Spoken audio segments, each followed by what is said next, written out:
Bismillahirrahmanirrahim jami'an. Assalamualaikum warahmatullahi wabarakatuh. Alhamdulillahirabbil alamin wa bihi nasta'in wa ala umuri dunya waddin. Wassalatu wassalamu ala asyrafil anbiya'i wal mursalin sayyidina Muhammadin wa alihi washabihi ajmain wa ba'du. Alhamdulillah, mas sekalian yang dirahmati Allah Subhanahu wa taala, syukur kita kepada Allah atas limpahan nikmat rahmatnya sehingga kita bisa beribadah salat subuh. Semoga ibadah kita, salat kita diterima oleh Allah Subhanahu wa taala. Demikian Allah masih menganugerahkan kepada kita nikmat yang luar biasa besar, yakni pada salat kita masih bisa thalabul ilmi, salah satu amal yang luar biasa istimewa secara syar'i, fardu ala kulli muslim. Dia adalah wajib bagi seorang muslim, dan masya Allah tabarakallah ketika kemudian orang senantiasa istiqamah untuk thalabul ilmi, maka masya Allah tabarakallah itu akan menjadikannya derajat dia akan meningkat di sisi Allah Subhanahu wa taala. Semoga majelis kita di ba'da subuh kali ini menjadi majelis yang mubarakah dan menjadi majelis yang menambahkan iman dan takwa kita kepada Allah Subhanahu wa taala. Amin Allahumma amin. Jamaah sekalian yang dirahmati Allah Subhanahu wa taala, pada waktu yang mulia ini saya insyaallah akan berbicara bersama dengan semuanya bagaimana kita bisa fokus kepada satu hal yang Allah Subhanahu wa taala istimewakan, yakni apa yang Allah anugerahkan kepada manusia yang disebut dengan qalb, hati, ya, biasa diterjemahkan dengan hati. Kalau secara biologis tentu kemudian biasanya apa, bukan hepar tetapi jantung, begitu ya. Namun jamaah sekalian rahimakumullah, ini bukan fisik itunya, bukan jantungnya, bukan heparnya. Yang kita bahas pada kesempatan kali ini adalah yang Allah Subhanahu wa taala membahaskan dengan qalbun, ya. Dia adalah yang ya untuk mudahnya kita membahaskan dengan hati, ya, dengan hati. Nah, jamaah sekalian rahimakumullah, maka bahasan kali ini menjadi sesuatu yang istimewa karena sesungguhnya qalbun atau hati itu adalah satu anugerah Allah Subhanahu wa taala yang diberikan kepada kita sehingga kita manusia ini akan memiliki derajat yang mulia di sisi Allah Subhanahu wa taala, atau sebaliknya nanti ketika kemudian seseorang membiarkan atau kemudian tidak mengarahkan qalbunya kepada qalbun salim, sebaliknya naudzubillah tsumma naudzubillah, dia nanti akan disiksa oleh Allah Subhanahu wa taala karena itu. Karena itu jemaah sekalian rahmakumullah, patut kiranya bagi kita untuk mengetahui bagaimana Allah Subhanahu wa taala misalnya di surat Ar-Ra'd mengingatkan kepada kita, alladzina amanu, orang-orang yang beriman, wa tatma'innu qulubuhum bi dzikrillah, ala bi dzikrillah tatma'innul qulub. Mereka-mereka yang akan memiliki derajat yang istimewa dalam kehidupannya, apapun pekerjaannya, apapun bidang aktivitasnya, lingkungannya seperti apa. Ketika orang ini memiliki yang namanya qalbun salim, alladzina amanu wa tatma'innu qulubuhum bi dzikrillah, ya, hatinya mutmainnah, hatinya tenang dengan mengingat Allah Subhanahu wa taala, maka mereka yang demikian itu adalah orang-orang yang dia berhasil dalam kehidupannya. Alladzina amanu wa tatma'innu qulubuhum bi dzikrillah, ala bi dzikrillah tatma'innul qulub. Karena dia sadar dengan sesadar-sadarnya bahwa dengan zikrullah, dengan mengingat kepada Allah Subhanahu wa taala, akan menjadi tenang, akan menjadi mantap dalam kehidupannya. Sehingga jemaah sekalian rahimakumullah, di dalam kisah saya kira kita banyak ya merasakan di dalam kehidupan kita ketika misalnya kita sedang bekerja. Kemudian di dalam pekerjaannya ada masalah, ada problem. Maka solusi yang dibutuhkan bagi kita ketika kita menghadapi problem dari berbagai macam pekerjaan kita itu adalah ketenangan jiwa. Qalbun salim, hati yang tenang. Hati yang tenang itu merupakan 50% solusi dari berbagai macam problem dan permasalahan yang dia hadapi. Karena itu ayat ini menegaskan, surat Ar-Ra'd ini menegaskan kepada kita alladzina amanu wa tatma'innu qulubuhum bi dzikrillah. Ala bi dzikrillah tatma'innul qulub.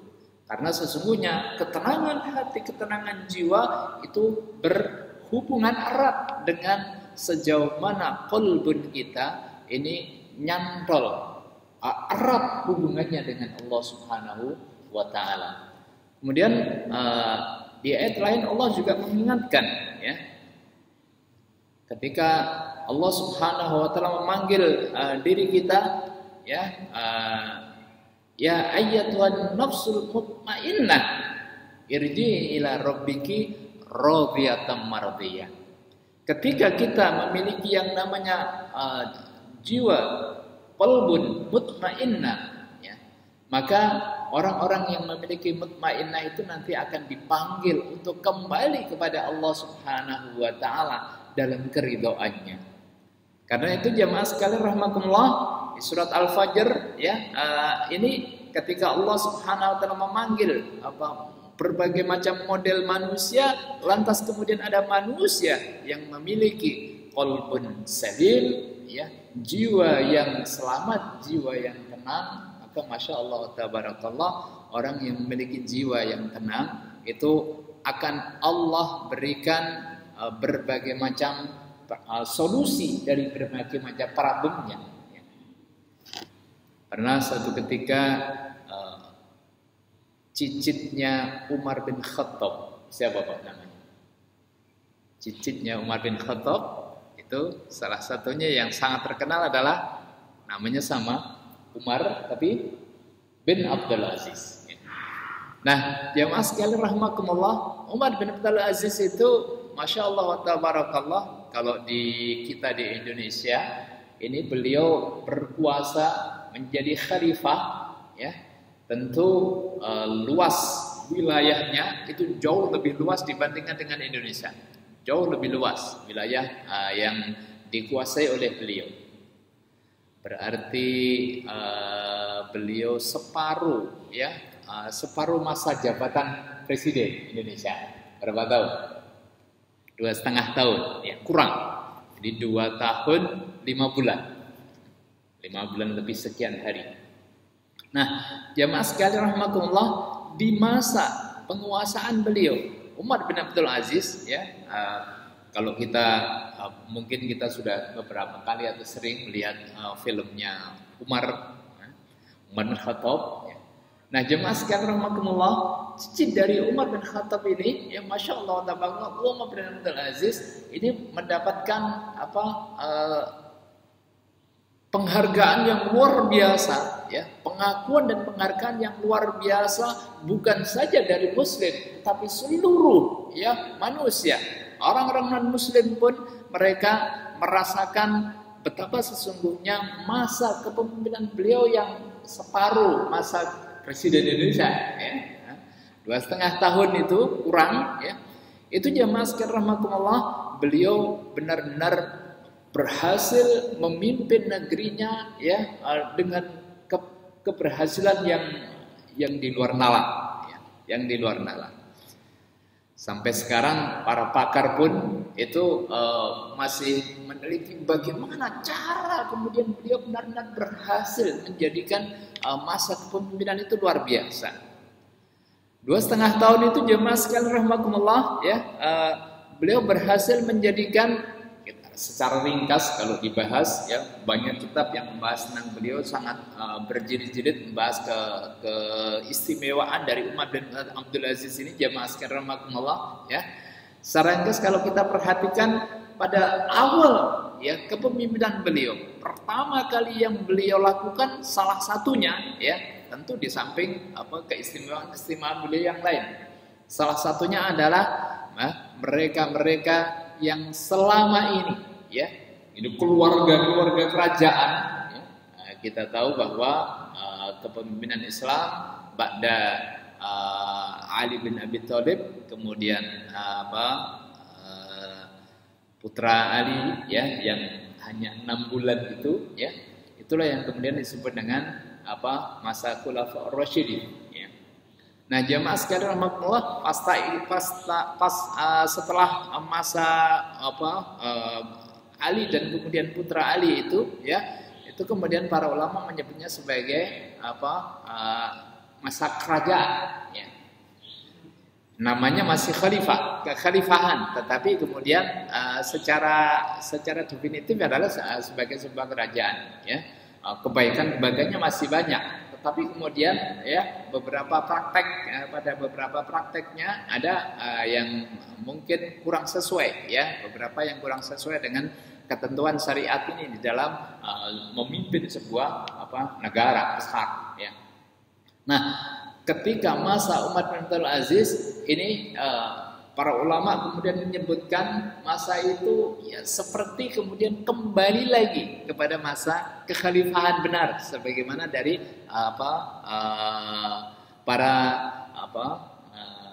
Abu Bakar As-Siddiq, Umar bin Khattab dan seterusnya ya. Nah, jemaah sekalian rahimakumullah, berapa lama beliau kemudian berhasil menjadikan negeri yang luasnya luar biasa lebih luas dibandingkan dengan negeri kita ya, ini jauh lebih luas ya. Masa kekhalifahan Islam waktu itu luar biasa luas. Nah, berapa lama beliau membutuhkan waktu untuk mengembalikan keberhasilan dari Abu Bakar, Umar dan seterusnya ya, ini kemudian benar-benar bisa beliau terapkan.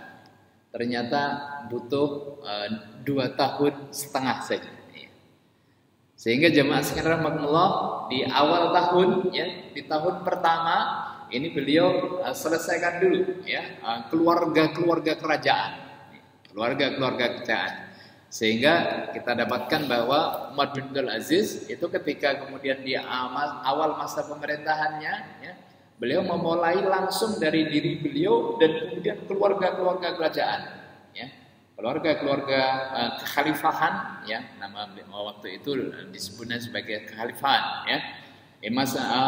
Dari keluarga itu semua kekayaan yang dimilikinya semuanya kemudian diserahkan kepada Baitul Mal. Dan Masya Allah, tabarakallah, tentu mengalami gejolak yang luar biasa. Loh, ini kan kerajaan bapak saya, ini kan kerajaan keluarga saya dan seterusnya. Ini kekayaan yang kami dapatkan dan seterusnya. Tidak, ya. Umar bin Abdul Aziz kemudian benar-benar menerapkan, ya, Masya Allah, tabarakallah, yang sesuatu yang memang milik dari Baitul Mal, maka kemudian harus dikembalikan kepada Baitul Mal. Loh, kalau begitu saya dikasih penghasilan dong ya. Ya kalau kamu mau penghasilan maka kamu harus kerja dan seterusnya. Maka jamaah sekalian rahimakumullah, Masya Allah wa tabarakallah ya. Dari situ kemudian di tahun pertama beliau berhasil ya menjadikan lebih dari 50% warganya ya, lebih dari pengurangan mustahik zakat ya, itu lebih dari 50% mustahik zakat. Kalau kita hitung sekarang berapa Pak? Orang yang dia berhak untuk menerima zakat itu di bawah berapa? Kalau nisab sekarang itu kira-kira ya, setahun itu ya 80-an lah ya, sekitar itu ya. Sekitar itu. Berarti nanti tinggal bagi aja. Tinggal bagi berarti sebulannya berapa kira-kira? Kalau 80 sebulan berarti berapa Pak? sekitar 7 atau 8 ya, sekitar itu ya, sekitar itu ya. Maka kalau kurang dari itu berarti dia mustahik zakat, dia berhak untuk mendapatkan zakat. Nah, masya Allah wa tabarakallah, jemaah sekalian rahmatullah ya, di masa Umar bin Aziz itu, maka kemudian 50% mereka yang berhak menerima zakat itu kemudian akhirnya meningkat, dan pada akhirnya ya mulai masuk tahun kedua, awal dari tahun kedua, ketika kemudian waktunya untuk menunaikan zakat, maka mereka kemudian 100% ya, 100% itu sudah terpenuhi, dan pada akhirnya semua warga dari wilayah yang dipimpin oleh beliau ya, wilayah kekuasaannya sekali lagi jauh lebih luas dibandingkan dengan Indonesia ya, luar biasa. Itu akhirnya mereka kemudian semuanya bukan lagi tidak mustahik, tapi kemudian mereka semuanya muzaki. Mereka kemudian memiliki keharusan untuk mengeluarkan zakat. Maka jemaah sekalian rahimakumullah, masya Allah wa tabarakallah, sampai akhirnya ya kekayaan yang dimiliki oleh kerajaan ya, oleh kekhalifahan itu dipakai untuk salah satunya ya anak-anak muda yang sudah waktunya untuk menikah, maka kemudian dinikahkan ya. Dan kemudian bahkan sampai kebutuhan-kebutuhan yang primer sudah selesai, kemudian yang sekunder dan seterusnya itu pun kemudian dipenuhi ya. Sampai kemudian di masa Umar bin Aziz itu bahkan orang non muslim ya itu kemudian ya, memang tidak dilarang, tetapi kalau kondisinya masyarakat masih kurang, ya tentu kemudian masyarakat muslim tentu yang paling berhak untuk mendapatkan harta zakat dan sebagainya. Maka sampai pada masa Umar bin Aziz di tahun kedua itu ya, masya Allah wa tabarakallah, harta itu kemudian termasuk orang-orang non muslim pun yang memang mereka berkekurangan dan sebagainya, maka mereka pun mendapatkannya.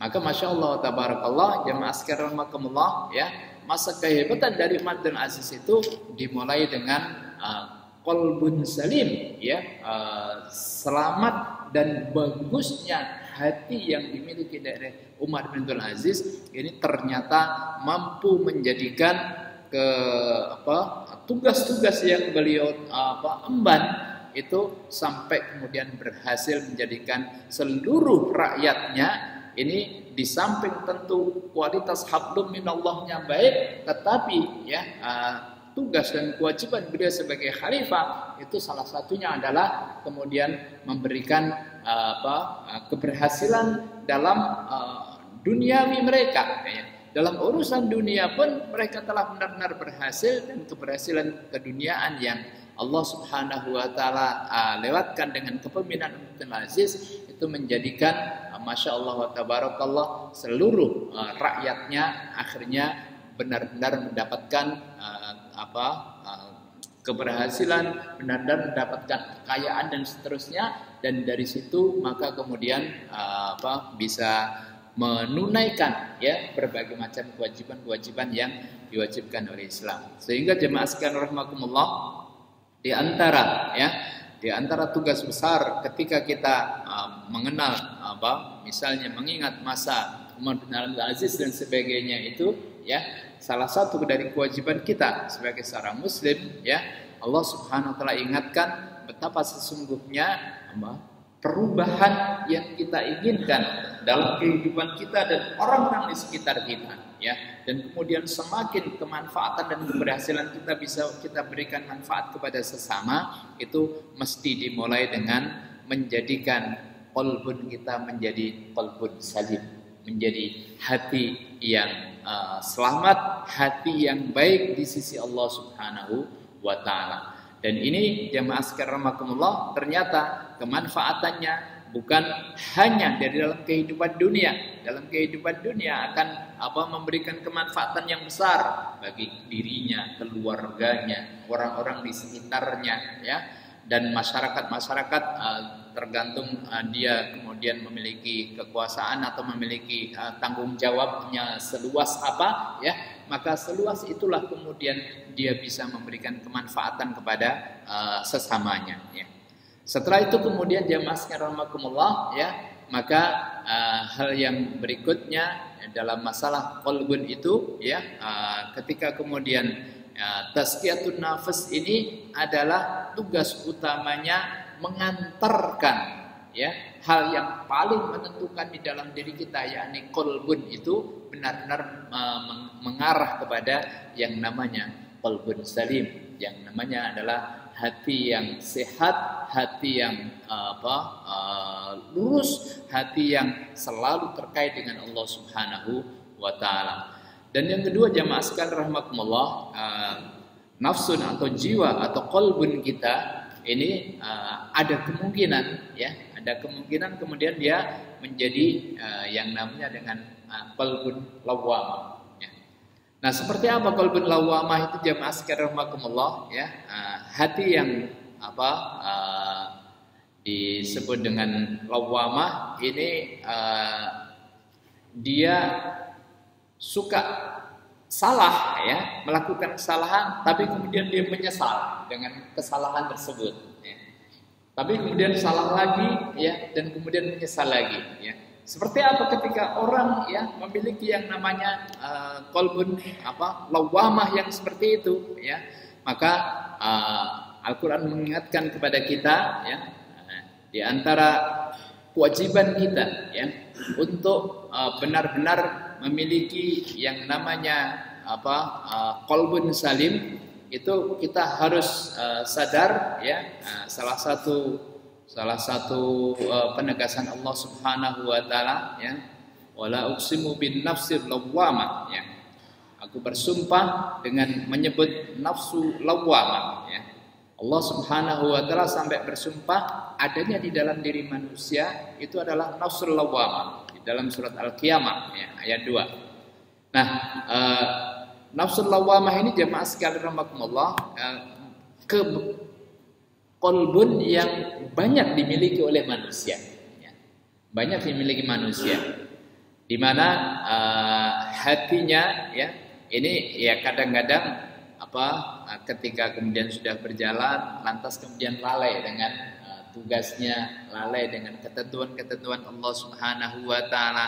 Namun jamaah sekalian rahimakumullah, ketika, ya, orang menyadari bahwa saat kemudian dalam perjalanannya dia kemudian melakukan kesalahan dan kemudian melanggar ketentuan Allah Subhanahu wa taala, ya, nafsul lawwamah ini, ya, masih ada baiknya. Kenapa? Ketika kemudian dia jatuh kepada keburukan, kemaksiatan, ya, maka dia segera segera sadar dan kemudian segera mohon ampun kepada Allah Subhanahu wa taala. Namun, ya, kekurangannya adalah orang yang memiliki nafsul lawwamah ini, ya, setelah kemudian dia sadar lantas kemudian menyesal, ya, mohon ampun kepada Allah Subhanahu wa taala, seringkali kemudian jatuh lagi di tempat yang sama, ya. Jatuh lagi dan sebagainya, ya. Orang yang memiliki nafsul lawwamah ini memang masih ada baiknya ketika menyesali berbagai macam kemaksiatan dan dosa, keburukan-keburukan yang dia lakukan, ya. Namun tidak baiknya adalah dia tidak mengambil pelajaran, dia jatuh kepada tempat lubang yang sama itu bisa 2 kali, 3 kali dan seterusnya, ya. Sedangkan orang yang mutmainnah, hatinya mutmainnah, itu adalah orang yang ya tentu kemudian al-insan mahlul khata' wan nisyan, dia sadar bahwa manusia itulah tempatnya salah dan dosa, ya. Pada saat kemudian dia kemungkinan jatuh kepada kesalahan dan dosa, segera dia bertaubat kepada Allah Subhanahu wa taala dengan taubatan nasuha, sehingga dia tidak mengulangi lagi kesalahan yang sama, ya. Pada kesalahan yang sama. Boleh jadi mungkin dia benar-benar berusaha untuk meningkatkan kualitas di sisi Allah Subhanahu wa taala menjadi kualitas yang lebih baik lagi. Namun berbagai macam kehidupannya, yang bidang kehidupannya yang cukup banyak, dia memperbaiki, kemudian dia terus, ya, bekerja, berusaha dan melaksanakan berbagai macam amal tugas-tugas dalam kehidupannya, lantas kemudian pada suatu ketika boleh jadi ya dia berusaha namun kemudian jatuh, itu sangat mungkin sebagaimana penegasan al-insan makhluk khata' wan nisyan. Manusia itu tempatnya salah dan dosa. Maka pada saat salah itu, kami salah bukan pada hal yang sama ya. Pada berbagai macam kemaksiatan dan dosa atau kesalahan-kesalahan yang sama ya. Dia meningkat dan kemudian dia jatuh lagi pada tingkatan di atasnya ya. Pada kondisi yang demikian itu insya Allah mereka yang demikian masih masuk ya. Begitu kemudian dia salah, segera kemudian dia melakukan evaluasi, dia melakukan muhasabah dan kemudian segera kembali kepada Allah Subhanahu wa taala ya. Dan dia tidak pernah melepaskan diri bersama dengan sesamanya untuk tawassul bil haq, tawassul bis sabr ya. Dengan timnya, dengan kawan-kawannya, dengan sahabat-sahabatnya, dia menyadari bahwa ya dia tidak bisa menjadi baik dengan dirinya sendiri ya. Bahkan nanti ketika masuk surga pun ya mereka di zumarah ya, mereka berombong-rombongan ketika masuk surga. Maka tidak bisa baik itu dengan sendirinya. Kalau hisab ya sendirian, masing-masing nanti akan dihisab sendiri-sendiri. Namun ketika kemudian masuk neraka dan kemudian masuk surga pun itu mereka akan bersama-sama. Maka kesadarannya ya, kemungkinan dia akan jatuh ya, kemungkinan sudah meningkat lagi, maka kemudian dia jatuh lagi ya, sadar bahwa ya peluang-peluang al-insan makhluk khata' wan nisyan itu masih besar. Maka ya kebutuhan untuk menjaga ya pada saat dia meningkat itu adalah dia bersama-sama dengan sesamanya. Dia tidak pernah lepas dengan jamaah masjidnya. Dia tidak pernah lepas dengan kawan-kawan sahabat kebaikannya. Ya. Dia tidak pernah lupa dengan kawan-kawan di pekerjaannya dan sebagainya. Maka yang demikian itu insya Allah akan menjadikan kita ya kemungkinan kalau masih ada di dalam nafsul lawwamah ya insya Allah akan segera dimudahkan oleh Allah Subhanahu wa taala untuk masuk dan meningkat derajatnya kepada nafsul mutmainnah ya. Sebagaimana ditegaskan oleh Allah Subhanahu wa taala ya. Jadi wa nafsi wa ma sawaha ya qad aflaha man zakkaha ya. Dan jiwa ya jiwa ini ya menjadi memiliki pengaruh yang terbesar bagi kehidupannya ya. Namun qad aflaha man zakkaha, akan beruntung, berbahagia, berhasil dalam kehidupannya fid dunya wal akhirah ya, ketika kemudian dia senantiasa membersihkan jiwanya. Jadi yang juga perlu kita pahami bahwa ya mereka-mereka yang masuk kepada derajat qalbun mutmainnah itu bukan kemudian dia sudah keluar dari derajat kemanusiaannya, tidak memiliki salah lagi, tidak ya. Ketika dia meningkat dan kemungkinan tidak salah ya, kemungkinan tidak ada kemungkinan besar atau sangat kecil kemungkinannya dia akan jatuh kepada kesalahan yang sama ya. Kalau toh misalnya ya dia sudah meningkat kemudian aktivitas dan berbagai macam kegiatannya dan amal-amalnya sudah meningkat lagi dan kemudian nanti di tingkat yang lebih tinggi tadi jatuh, itu masih ada kemungkinan. Namun jamaah sekalian rahimakumullah ya, kebersamaannya dengan sesamanya ya, kebersamaan dalam ukhuwahnya itu akan memperkecil ya ketika kemudian mungkin sedikit lalai, lupa dan sebagainya, kan ada segera yang mengingatkan ya. Misalnya ini kok lama nggak kelihatan di masjid, begitu. Itu ditanyakan, ya. Ini saya ketika sakit beberapa waktu belakangan ini, ya, itu ya, masya Allah, tabarakallah, ya, jamaah masjid itu pada kontak ya. Ustaz, nggak tahu apakah saya yang salah lihat atau enggak, cuma beberapa hari kok nggak kelihatan di masjid. Oh iya, saya diminta oleh dokter untuk belum boleh sujud ya. Jadi belum boleh sujud. Maka kemudian saya izin beberapa hari ya, tidak ke masjid dan sebagainya ya. Nah, kebersamaan bersama dengan sesamanya ya, sesama kaum muslimin, sama dengan saudara-saudaranya, itu akan menjadi sesuatu yang sangat penting ya. Oh, saya sudah berapa hari ini saya nggak ke masjid, maka kemudian kebersamaannya dengan saudara-saudaranya itu akan mengingatkan ya. Nah, setelah itu kemudian saya komunikasi dengan dokter, ini gimana dokter, saya sudah boleh sujud belum ya? Ya insya Allah ya. Cuma kalau sujud ya ya jangan terlalu lama begitu kan. Ini memang biasanya kalau salat sujudnya nggak begitu lama juga ya. Ketika kemudian di nasihati jangan terlalu lama dan sebagainya, maka kemudian ya insya Allah bisa menunaikannya. Maka jamaah sekalian rahimakumullah ya, derajat yang kedua ini ya, derajat yang kedua ini sangat besar kemungkinannya ya bagi kita. Namun ya janganlah kita kemudian menyerah. Kenapa ya? Karena di antara keberhasilan meningkat derajatnya dari nafsul lawwamah indah kemudian kembali kepada nafsul mutmainnah, ini akan dengan semangat yang sungguh-sungguh ya insya Allah akan dimudahkan oleh Allah Subhanahu wa taala untuk menjadi nafsul lawwamah ya. Dan pada prakteknya nanti kita akan dapatkan sebagaimana Masya Allah wa tabarakallah ya, Umar bin Abdul Aziz tadi ya, beliau ketika menjadi gubernur saja itu belum sebagaimana ketika beliau menjadi khalifah ya. Beliau masih kekayaannya dan sebagainya.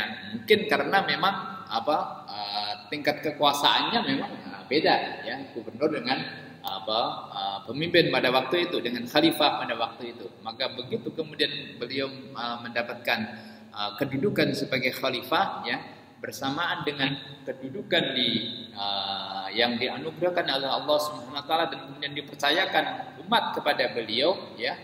Kita tahu bahwa ketika beliau diangkat menjadi khalifah ya, beliau kembalikan terlebih dahulu kepada umatnya. Karena sebelumnya ya sistem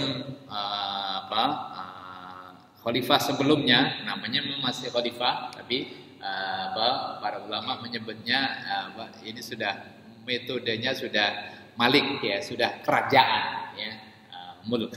Nah, maka ketika kemudian beliau dipasrahi kekhalifahan tersebut, beliau kembalikan dulu kepada umat ya.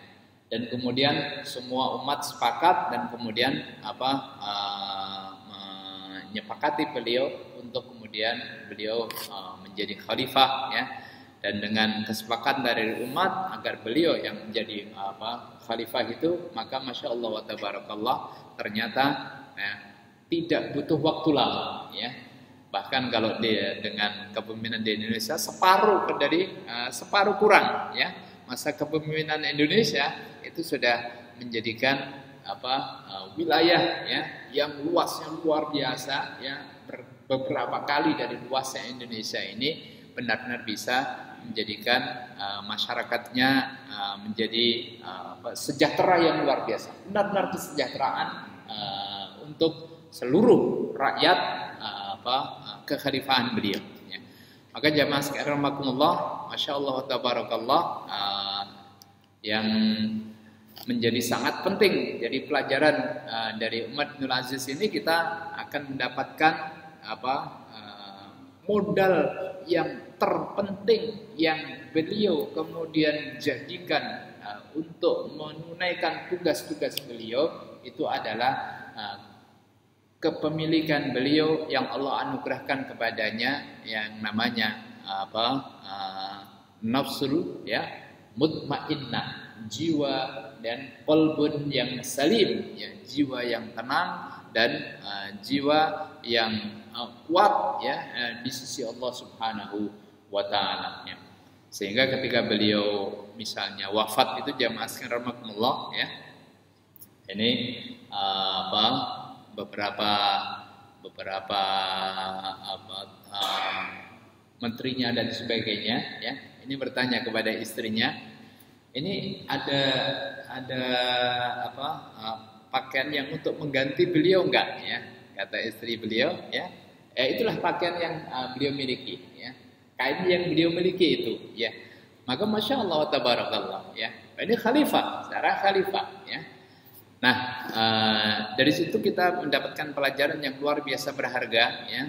Sebelum beliau menjadi khalifah ya, masih menjadi gubernur, itu masih biasa ya, sebagaimana beberapa penguasa yang lainnya ya, pemimpin yang lainnya. Tapi begitu kemudian beliau menjadi khalifah, masya Allah tabarakallah ya, itu persis sebagaimana yang kita dapatkan pelajaran itu dari buyut beliau, yakni Umar bin Khattab ya. Setelah kemudian beliau menjadi khalifah, masya Allah wa tabarakallah ya, kesederhanaan beliau ya, ini benar-benar menjadi pelajaran yang sangat berharga bagi kita semuanya, apalagi yang kemudian menjadi pemimpin ya, di antara kita ya.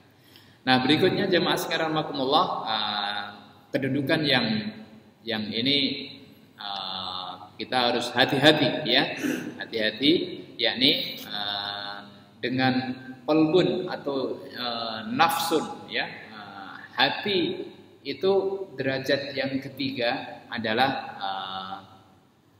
nafsul ammarah ya.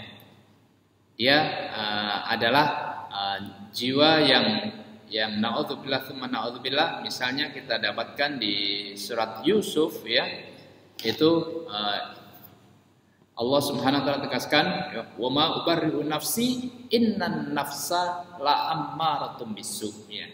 Dan aku tidak membebaskan diriku ya dari kesalahan, karena sesungguhnya nafsu itu ya selalu menyuruh kepada kejahatan ya. Nabi Yusuf memberikan contoh yang luar biasa ya, sebagaimana ayat ini ya, surat Yusuf ayat 53 menegaskan bahwa wa ma ubarri'u nafsi ya, saya tidak membebaskan, tidak membiarkan ya kondisi nafsu yang Allah Subhanahu wa taala memang berikan kepada manusia, itu adalah sesuatu yang tidak dimiliki oleh makhluk yang lainnya ya.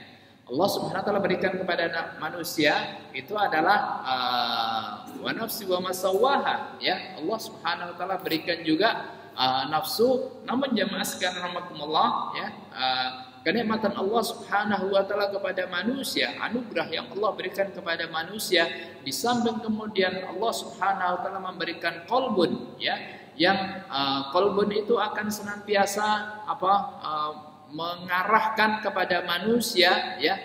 Nah, qalbun itu ya, naudzubillah tsumma naudzubillah, dia ternyata bisa berpengaruh kepada menjadi qalbun salim ya, tetapi naudzubillah dia bisa juga menjadi qalbun mayyit, atau kemudian qalbun itu menjadi qalbun hati yang mati ya, hati yang mati, atau qalbun su ya. Inilah ammaratum bisu ya. Qalbun atau nafsul la'ammaratun bisu ini begitu luar biasa bahaya ya, ketika kemudian disebut dengan hati yang mati ya, maka naudzubillah tsumma naudzubillah ya, dibilangin sudah nggak bisa, kemudian diberikan nasihat nggak bisa, dan seterusnya ya. Ya, jemaah sekalian rahimakumullah, dalam kondisi yang demikian ini ya, tentu bagi seseorang misalnya yang mengetahui atau kemudian seseorang mendapatkan kondisi demikian, tidak ada cara lain ya kecuali benar-benar kembalikan diri kita kepada Allah Subhanahu wa taala dengan sebaik-baiknya dan sesungguh-sungguhnya ya.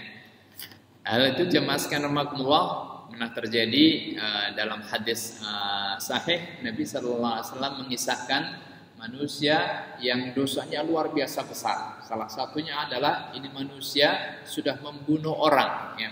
Berapa orang dibunuh ya? Ternyata membunuh 99 orang ya. Anak usia muda membunuh 99 orang ya. Membunuh satu orang saja ya, Al-Quran mengingatkan membunuh satu itu sama dengan membunuh manusia yang begitu luar biasa banyak. Lah ini membunuh 99 orang ya. Tentu kemudian begitu luar biasa dosanya ya. Kemudian kemaksiatan yang lain juga banyak dia lakukan. Tetapi naudzubillah tsumma naudzubillah ya, kejahatan dia sampai membunuh 99 orang itu luar biasa. Namun jemaah sekalian rahimakumullah ya, perlu kita mengetahui dari kisah ini Rasulullah SAW mengingatkan dan menegaskan kepada kita sebanyak-banyaknya kesalahan dan dosa yang dilakukan oleh seorang manusia.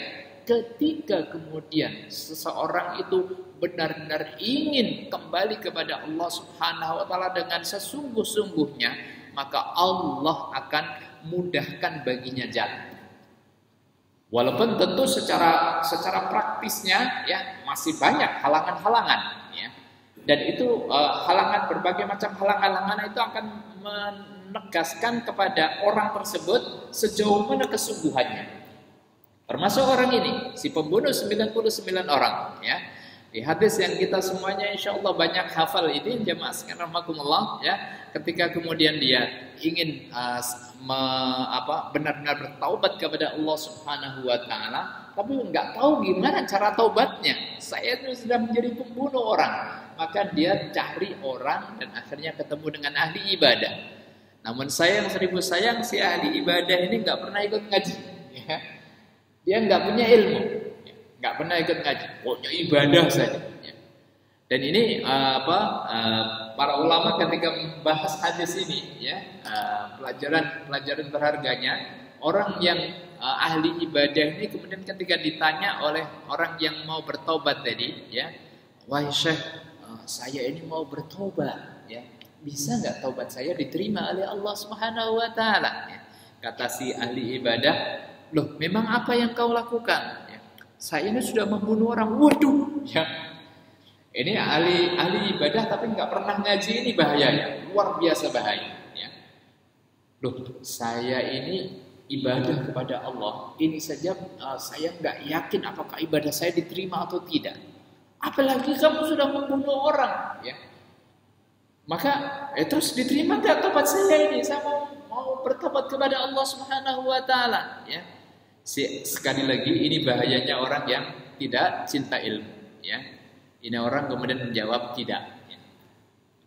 Naudzubillah tsumma naudzubillah. Bahaya luar biasa. Dia menjawab dengan jawaban yang salah, ya. Ya akhirnya pembunuh ini dia mau bertobat, kemudian kata si ahli ibadah dia nggak bisa diterima. Terus gimana Pak kira-kira Pak? Kalau kita panjenengan ini ya, ini sudah membunuh 99 orang, dia mau bertobat, kemudian orang yang ditanya dan menjawab karena dia tidak punya ilmu, ya. Ya, dalam pikiran rasionalnya ya tanpa ilmu, ya, ini bahaya juga. Kita pakai pikiran kita pakai, tapi kemudian tanpa ilmu, ya. Maka ini bahayanya luar biasa, ya. Maka jemaah sekalian rahimakumullah, akhirnya si ahli ibadah ini kemudian, ya kalau saya taubat nggak diterima daripada nggak diterima, maka ya sudah saja, saya genapkan saja menjadi berapa? Jadi 100, ya. Naudzubillah tsumma naudzubillah. Masya Allah, ya, jemaah sekalian rahimakumullah, akhirnya si ahli ibadah ini dibunuh oleh pembunuh tadi. Akhirnya menjadi 100 orang, ya. Jangkep 100, ya. Namun jemaah sekalian rahimakumullah, ya, Allah Subhanahu wa taala ingin memberikan pelajaran berharga sebagaimana dari hadis Nabi sallallahu alaihi wasallam, orang ini keinginannya untuk bertobat sungguh-sungguh. Maka kemudian ya dia cari orang lain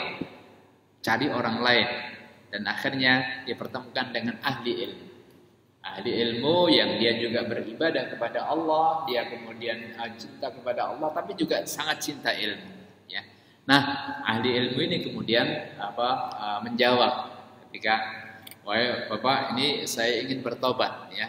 Kata ahli ilmu, innallaha yaqbalu taubatal 'abdi ma lam yugharghir. Sesungguhnya Allah Subhanahu wa taala Maha menerima taubat sebelum nyawa di kerongkongan. Sebagaimana dalam kisahnya Fir'aun, ya.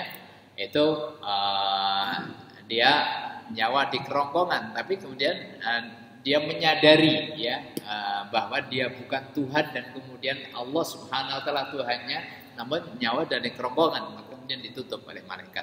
Nah, jemaah sekalian rahimakumullah ya, Masya Allah tabarakallah, orang ini akhirnya ketika kemudian mendapatkan penegasan dan penjelasan ajaran syariat ini, agama Allah Subhanahu wa taala, bahwa sesungguhnya Allah ya menerima yaqbalu taubatal abdi, ya akan selalu menerima taubat hambanya malam yugharghir, sebelum nyawa di kerongkongan ya, maka dia berniat bersungguh-sungguh. Oh, kalau demikian Pak, saya benar-benar ingin mendapatkan ampunan dari Allah Subhanahu wa taala. Membunuh 100 orang jemaah sekalian, luar biasa besar dosanya. Namun jemaah sekalian ternyata masih terbuka baginya ya untuk bertobat kepada Allah Subhanahu wa taala. Karena itu ya, sebagaimana ditegaskan oleh Al-Qur'an bahwa ketika qalbun, seseorang memiliki qalbun mayyit ya, qalbunnya sudah mati, kalau Allah Subhanahu wa taala masih memberikan kepadanya kesempatan hidup, maka sesungguhnya masih tetap terbuka peluangnya baginya untuk kemudian mengembalikan derajat qalbunnya dari qalbun mayit ya, itu untuk kemudian mungkin meningkat kepada qalbun apa yang kedua tadi ya, apa Pak Bu, yang kedua apa, qalbun belum salim yang tingkatan kedua ya, lawwamah ya. Jadi boleh jadi ya dia meningkat dulu kepada lawwamah atau langsung kemudian kepada qalbun salim. Masya Allah wa tabarakallah ya, masih terbuka sepanjang hayat masih di kandung badan. Sebelum nyawa itu di kerongkongan, maka terbuka baginya kesempatan untuk kembali kepada Allah Subhanahu wa taala.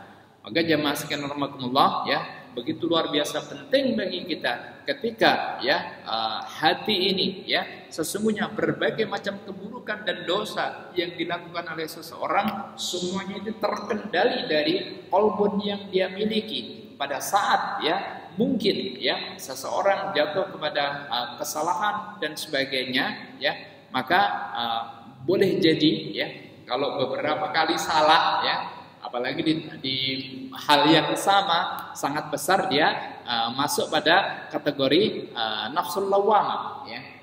Maka dia apalagi tadi ya qalbun mayyit ya, maka butuh benar-benar kesungguhan yang luar biasa, sebagaimana si pembunuh yang akhirnya menjadi 100 orang ini benar-benar berusaha untuk kemudian bertaubat kepada Allah Subhanahu wa taala. Setelah dia bertanya kepada ahli ilmu, maka kemudian dia siap apapun syaratnya, kalau Allah Subhanahu wa taala masih menerima taubat saya, maka saya akan siap untuk melakukannya.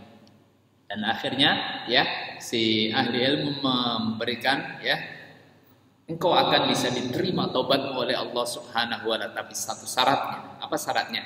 Syaratnya adalah engkau benar-benar bertobat dan kemudian engkau harus meninggalkan ya tempat dan lingkungan ya, kawan-kawanmu dan sebagainya.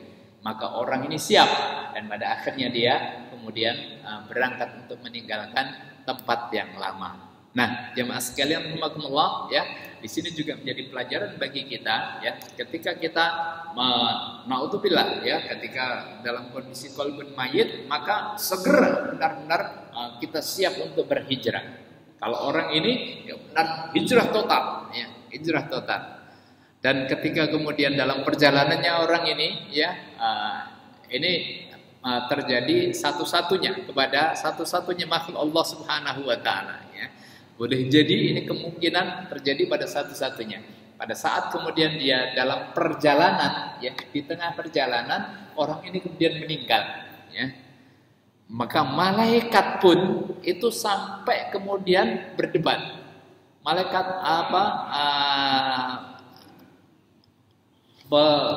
malaikat untuk kemudian menjadi pemegang orang-orang yang salih ya, itu kemudian dia turun, tapi juga malaikat-malaikat yang dia bertugas untuk mengambil ya mayat dari orang yang berbuat jahat itu juga turun ya.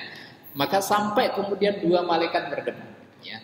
Dan Allah Subhanahu wa taala kemudian menurunkan lagi satu malak ya, satu malaikat untuk melerai dua malaikat itu. Sudah gini saja ya. Kita ukur saja ini orang meninggalnya itu lebih dekat ke tempat yang dia akan tuju atau lebih dekat dengan tempat yang dia tinggalkan ya.